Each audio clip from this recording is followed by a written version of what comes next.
오늘도 성도님들과 함께 말씀을 나눌 수 있어서 참 감사합니다. 계속해서 새벽 기도회 때 시편의 말씀을 함께 나누고 있는데요. 오늘은 시편 114편의 시를 나누면서 은혜를 나누고자 합니다.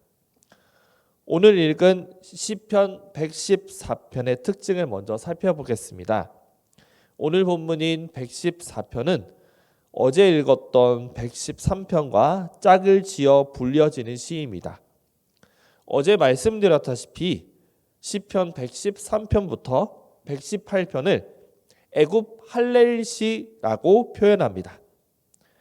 유대인의 절기에 불렀던 찬양이 시편 113편부터 118편까지로 보고 있습니다. 그래서 유대인의 절기인 6월절 식사 전에 불렀던 찬양이 어제의 113편과 오늘의 114편의 말씀입니다. 그렇다면 왜 이 찬양이 유대인들의 절기 때에 부른 찬양이 되었는지 오늘 말씀을 한번 살펴보면서 알아보고자 합니다. 먼저 1절과 2절에서 시인은 이야기합니다. 한번 1절과 2절 함께 읽어보겠습니다. 시작. 이스라엘이 애굽에서 나오며 야곱의 집안이 언어가 다른 민족에게서 나올 때에 유다는 여호와의 성소가 되고 이스라엘은 그의 영토가 되었도다. 아멘. 어제 이야기에 이어서 볼 수가 있는데요. 높이 계신 하나님이 낮은 곳으로 오셔서 하시는 일이 바로 1절에 등장합니다. 바로 이스라엘 백성을 보여줍니다. 하나님께서는 이스라엘 백성을 선택하셔서 그들을 표징으로 삼으셨습니다. 이집트에서 어려움을 당하고 있는 이스라엘 백성을 탈출시킨 출애굽의 사건을 이스라엘의 시작으로 보고 있는 시인은 한두 가지의 사건을 회상하게끔 하며 하나님의 주권을 이야기하고 있습니다. 바로 출애굽의 사건입니다. 출애굽의 사건이 없었다면 이스라엘 민족은 없었을 것입니다. 이스라엘이라는 국가의 건설 전에는 출애굽 사건이 있었습니다. 하나님께서는 이스라엘 민족을 구원하신 분이십니다. 그 일을 절기를 통해 이스라엘 민족은 기념하고 기억하고 있죠. 하나님께서 이스라엘 민족을 구원하신 일, 그것이 자신을 낮추시어 개입하시는 하나님임을 증명하고 있는 것입니다. 여기에서 1절과 2절에 보면 단어가 대칭이 나오는 1절에 보면 단어가 대칭이 나오는데요. 이스라엘과 애굽 그리고 야곱의 집안과 언어가 다른 민족이라고 이렇게 대칭 구조가 나오게 됩니다. 이렇게 대칭되는 단어의 의미는요. 이스라엘 민족이 이집트에 있을 때에 언어가 다르고 문화가 달라 너무나도 힘들었고 고통스러웠다라고 볼 수 있을 것입니다. 또한 반복되는 구절인 나오며 나올 때가 표현해주고 있는 것도 있는데요. 두 번 이렇게 반복된다는 것은 강조하는 말이죠. 또한 회상하고 있는 것입니다. 하나님의 권능의 손이 우리를 구원하셨다라는 것을 회상하며 찬양하도록 도와주고 있습니다. 그리고 하나님의 구원은 이전에 유다의 성소와 이스라엘의 영토로 확장됩니다. 유다는 이스라엘은 유다를 포함하는데 그 하나님이 이스라엘 안에 계심을 선포하고 있습니다. 그리고 이스라엘의 영토는 하나님께서 약속하셨던 가나안 땅에서 통치하시는 분은 하나님임을 나타내주고 있습니다. 그 다음으로 3절부터 6절까지는 하나님이 이스라엘 백성들에게 임하셨던 사건들을 이야기해 줍니다. 홍해 사건, 요단강 사건, 광야를 지나는 사건들을 비유적으로 나타내주고 있습니다. 함께 3절부터 6절까지를 한번 읽어보겠습니다. 시작. 바다가 도망하며 요단은 물러갔으니 산들은 순양같이 뛰놀며 작은 산들은 어린 양들같이 뛰었도다. 바다야 내가 도망함은 어찌함이며 요단아 내가 물러감은 어찌함인가. 너희 산들아 순양들같이 뛰놀며 작은 산들아 어린 양들같이 뛰노면 어찌함인가. 아멘. 비유적으로 이렇게 표현하고 있습니다. 그리고 굉장히 재미있게 표현하고 있습니다. 3절은 바다가 도망하고 요단은 물러갔다고 이야기합니다. 이것을 보면 어떤 사건을 이야기하는지 알 수가 있습니다. 바다는 홍해를 가르고 이스라엘이 지나갔던 그 사건을 이야기하고요. 요단을 이야기하는 것은 이스라엘 백성이 요단강을 건너 가나안 땅으로 진입하는 그 사건을 보여줍니다. 또한 4절에서는 산들이 순양과 어린 양같이 뛰었다고 이야기합니다. 광야를 지날 때 그리고 시내산에서 하나님이 모습을 보이셨을 때 산들이 뛰었고 작은 산들이 어린 양같이 뛰놀았다고 표현합니다. 참 살아있는 표현이고 정말 생동감 있는 그런 표현입니다. 그러나 이 표현은 하나님이 지으신 피조세계가 하나님의 주권적인 초현실적 위험 앞에서 복종하는 모습을 비유적으로 나타내고 있습니다. 홍해바다가 이스라엘의 백성들이 지나다니는 길을 만들기 위해 이렇게 벽을 쌓은 것은 홍해바다가 하나님이 두려워서 도망간 것이며 요단강이 멈춰서 바닥이 마른 것이 또 하나님이 임재하셔서 두려워서 물러간 것입니다. 시인은 자연계를 하나님 앞에서 그 위험에 놀라 자신의 자리를 버리고 등을 돌리며 황급히 도망치는 생물처럼 묘사합니다. 그러면서 하나님이 행하시는 능력에 집중하도록 표현합니다. 그 의미를 생각할 즈음에 5절과 6절에서 3절과 4절에서 보았던 홍해바다, 요단강, 광야에 있는 산들에게 질문합니다. 이 질문을 함으로써 시를 읽는 독자들에게 사건의 현장으로 끌어당깁니다. 그래서 사건의 현장으로 직접 안내합니다. 바다야 너가 도망하면 어찌함이며 요단아 내가 물러가면 어찌함인가. 너희 산들아 순양들같이 뛰놀며 작은 산들아 어린 양들같이 뛰놀면 어찌함인가 라고 이렇게 질문하면서 독자들을 자신 지금의 상황으로 안내하고 있는 거죠. 사건의 현장으로 안내하고 있습니다. 그 사건들을 옛날 일로 치부하는 것이 아니라 현재까지 의미가 이어지고 있음을 표현하고 있는 것입니다.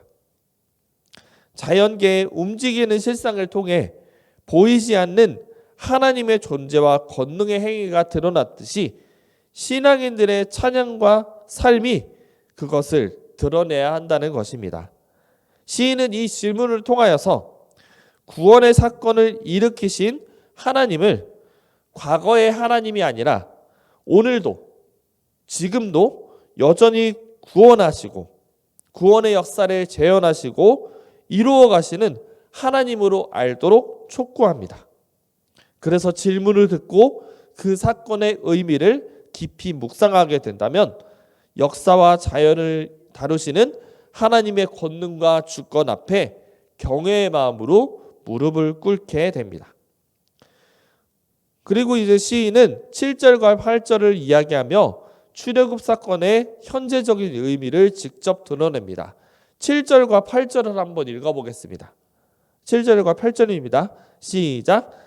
땅이여 너는 주 앞 곧 야곱의 하나님 앞에서 떨지어다. 그가 반석을 쳐서 못물이 되게 하시며 찬울로 샘물이 되게 하셨도다. 아멘. 7절을 땅이여 라는 말로 시작합니다. 이것은 땅이여 라는 말로 모든 만물을 부릅니다. 창조된 모든 피조물은 온 땅의 주인 되시는 하나님의 임재 앞에서 두려워하며 엎드리며 찬양해야 함을 이야기합니다. 주 야곱의 하나님을 찬양하라며 요청합니다. 그리고 스스로 그 하나님을 자신의 구원의 하나님으로 부르며 의지할 수 있다는 사실에 감격합니다. 시인은 능력의 하나님의 모습에서 은혜의 하나님의 모습이 포개지고 있다는 사실을 보여줍니다. 그것은 시인은 8절에서 광야에서의 이야기로 시를 마무리하는데요. 이 이야기는 르비딤에서 있었던 무리바 사건을 이야기합니다. 물이 부족하였을 때 이스라엘 백성은 하나님께 따집니다. 그리고 모세에게 따집니다. 우리를 굶주리고 목말라 죽이게 하냐고. 그럴 때 하나님은 그 이스라엘 백성의 원망을 들으시고 하나님께서 돌을 쳐서 물이 나오게 하십니다. 물이 부족하였을 때 하나님께서 돌을 치셔서 물을 만들어내는 이야기죠. 이것 또한 하나님께서 명령하시면 모든 만물이 순종해야 한다는 사실을 하나님의 능력을 상징함과 동시에 하나님의 백성을 사랑하시고 구원하시는 하나님의 성품을 기억하고 감사하도록 이렇게 하는 것입니다. 르비딤의 이 무리바 사건도 자연계의 질서를 뒤집으신 것입니다. 돌이 물을 낼 수는 없잖아요. 그런데 하나님께서는 돌을 치셔서 물을 만들어내게 합니다. 그게 자연계의 질서를 뒤집힌 사건이죠. 그런 하나님의 능력 안에 이스라엘 사람들을 내버려두지 않으시는 하나님의 사랑을 느낄 수 있다는 사실입니다. 그렇게 시인은 하나님을 찬양할 이유를 강조하면서 시를 마무리합니다. 사랑하는 여러분, 하나님은 찬양받기 합당하신 분이십니다. 그것을 모든 만물이 하나님을 찬양합니다. 그 하나님의 위엄 앞에 산도, 강도, 바다도 무릎을 꿇고 도망갑니다. 이스라엘 백성들은 이 시를 노래하면서 하나님의 위엄을 찬양합니다. 자신들에게 행하신 홍해를 건너고 요단강을 건너는 사건은 하나님의 위엄을 찬양하는 동시에 하나님께서 우리를 구원하신 하나님의 은혜를 기억하게 합니다.